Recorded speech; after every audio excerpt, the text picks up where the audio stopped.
Les influenceurs de nos jours. Apparemment, l'acrobate aurait été placé en examen pour violence, viol et menace de mort. Bon, je vais vous dire les amis, ça ne me surprend absolument pas. Décortiquons tout ça, voyons ensemble si ce sont simplement des rumeurs ou si c'est vrai. Let's go, c'est parti.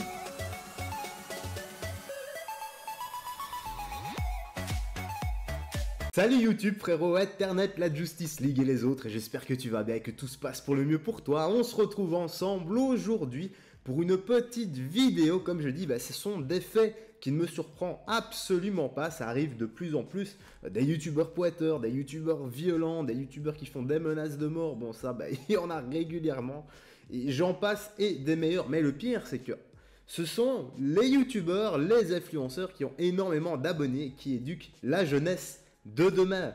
Quel exemple pour nos jeunes. Allez, décortiquons ça. Donc le youtubeur âgé de 29 ans est accusé par sa concubine de viol et de violence. Les faits se seraient passés le 15 janvier dernier dans un parc de Chevy-Larue dans le Val-de-Marne. Bon si les faits si on a des preuves de tout ça, qu'il est jugé coupable, pourquoi est-ce que je dis si on a des preuves? Parce que il y a beaucoup d'influenceurs très corrects, hein. Parce qu'il n'y a pas que de mauvais, non, loin de là, il y a plus d'influenceurs corrects que de mauvais, heureusement. Donc il y a beaucoup d'influenceurs corrects qui sont accusés de certaines choses, en fait on leur fait de fausses accusations, pourquoi? À cause de leur notoriété, on essaye de les couler, de les salir, et de leur soutirer parfois même de la thune, parce que il y a des mauvaises personnes, voilà, c'est dans les deux sens en fait, c'est tout. Donc mais maintenant, si c'est avéré vrai, oui, s'il y a des faits de viol et de violence, pourquoi pas le mettre 5 minutes, non, 5 rounds de 5 minutes avec Pro Fighter MMA dans un octogone. Bien sûr, il aura droit à un casque protège-dents et une coquille, hein, parce qu'on va pas non plus le tuer. Non, on va juste le faire souffrir et le foutre, on va lui péter la gueule, quoi. Voilà, c'est aussi simple que ça. Le youtubeur acrobate connu pour avoir escaladé un immeuble pour retirer une banderole du groupuscule d'extrême droite Génération Identitaire, je me rappelle, Place de la République, en juin 2020, pour avoir participé à l'émission de TF1 Ninja Warrior, a été mis en examen ce vendredi après-midi pour viol, violence aggravée, menace de mort, le tout sur conjoint et menace sur victime pour l'inciter à ne pas porter plainte. Moi je me demande c'est quoi les menaces qu'il aurait proférées. C'est dommage qu'on n'en sait pas plus. Voilà, et j'aimerais bien aussi savoir sa défense parce que j'imagine qu'il va être entendu et comme je dis souvent, on ne peut pas, on est innocent tant qu'on n'a pas prouvé qu'il est coupable. Donc voilà, tant qu'il ne l'avoue pas lui-même, c'est fait quoi. Selon les informations de BFM TV, l'homme âgé de 29 ans a pour l'heure été placé en détention provisoire suivant les réquisitions du parquet. Il a toutefois demandé un délai pour préparer sa défense. Le débat sur le fond pour le placement en détention provisoire aura lieu mardi. Donc, sa concubine depuis 8 ans, j'ai oublié de lire, donc les premiers faits ont été dénoncés le 15 janvier dernier. Sa concubine depuis 8 ans, mais avec laquelle le youtubeur ne vit pas, il a le droit, voilà, se présente à ce jour au commissariat de Montrouge dans les Hauts-de-Seine. Elle évoque auprès des policiers des violences, des gifles, des coups au visage, des étranglements commises quelques heures plus tôt dans la nuit entre 2h et 5h du matin dans un parc public de Chevy-Larue. À ce moment-là, elle ne dépose pas plainte. Comme j'ai dit, si c'est vrai, c'est grave. Tant qu'il ne l'avoue pas, on ne peut pas être sûr à 100% parce que malheureusement, tu as moi je ne l'ai pas vécu, mais un de mes amis a vécu ce genre de choses. En fait, pas des violences, etc. Non, en fait, il avait une voisine qui se plaignait apparemment elle se plaignait de se faire harceler par quelqu'un qui visitait sa maison de temps en temps la nuit, qui cassait des objets, etc. Et en fait, une fois, mon voisin, pendant la nuit, il a vu foutre le feu à sa cabane. Donc la voisine a foutu le feu à sa propre cabane. Et ensuite, elle a appelé la police, etc. pour dire que ce fameux harceleur s'est introduite chez elle et avait foutu le feu. Donc tu vois, c'est un peu chaud. Donc comme je dis, innocent tant qu'il n'a pas avoué, qu'on n'a pas prouvé qu'il est coupable également. Donc, le youtubeur reconnaît des violences mais pas de viol.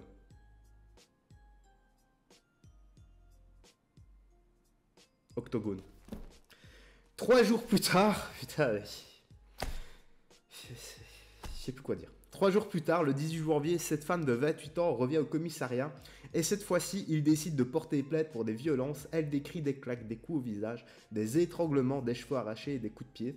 Elle dénonçait également un viol, à savoir une fellation. La victime, qui a fourni des certificats médicaux, présente des hématomes. Des hématomes. Le médecin légiste qui l'a examiné lui a délivré 10 jours d'ITT, donc d'incapacité de travail. C'est chaud quand même. C'est chaud là déjà, mais il va y avoir des dommages et intérêts. Hein, si, encore une fois, si les faits sont vrais, mais... Non, de toute façon, les faits sont vrais. Il l'a dit. Donc il a été violent, mais il l'a pas violé. Donc le youtubeur acrobate a été interpellé le 3 février et a été placé en garde à vue. Il a été entendu à plusieurs reprises par les enquêteurs. Ses déclarations ont évolué. Au fil de ses auditions, il reconnaît avoir vu la victime la nuit des faits. Il reconnaît aussi lui avoir donné des gifles parti tout seul. Mais pourquoi tu fais ça, frère? Pourquoi est-ce que tu la frappes? Enfin, ça ne se fait pas. Peu importe ce que la personne a dit en face, tu ne le fais pas, tu te casses si tu as envie de fraiser la personne. Moi je fais ça, moi j'ai déjà eu envie de fraiser des gens. Tu sais ce que j'ai fait? Je me suis barré. C'est ce qu'il faut faire. Il faut pas répliquer par la violence comme ça. Tant que la personne en face n'est pas violente, surtout si c'est une fille, tu vois, je lui défoncerai pas la gueule comme un mec, tu vois. Non, une fille qui essaye de m'attaquer, là, je vais la foutre au sol, je vais la maîtriser un peu, quoi. Bon, maintenant, si c'est une boxeuse pro, là, c'est autre chose, mais tu vois, en général, voilà, les filles boxeuses pro, elles vont pas te niquer, sauf si tu as fait quelque chose de très grave. Il évoque aussi une fellation, mais assure que la victime était consentante. Bah, et ça aussi, c'est important pour toutes les filles qui sont victimes un peu de... Bah, si on vous oblige à faire ce genre de choses, mordez-lui le sgeg, mordez-lui la queue, vous allez voir qu'il va plus jamais le faire. Il va plus jamais le faire. En plus de ça, bah... vous allez entendre un beau cri de douleur. Mais franchement, honnêtement, comment est-ce qu'on peut frapper sa copine? Moi, si je fais ça, si je tabasse ma copine, si je lui mets des claques, tout ça, et qu'elle va porter plainte et que je finis en garde à vue, etc., qu'on m'arrête, et les gars, moi je vais vous dire, la première personne qui va venir me défoncer à coups de batte, et c'est mon père. Et lui, il en a rien à foutre du jugement. Lui, c'est le juge, le juré, le bourreau. Il va me faire tout, mon vieux. Il va déjà, en me défonçant la gueule, il va me faire un serment en italien en me disant c'est ça que je t'ai appris, c'est ça que je t'ai appris. Et je vous jure, les gars, une fois, j'ai vu mon père. En fait, je vous explique vite fait l'histoire. Il y a quelques années d'ici, il me semble que j'avais quel âge? 20 ans, 21 ans. Bref.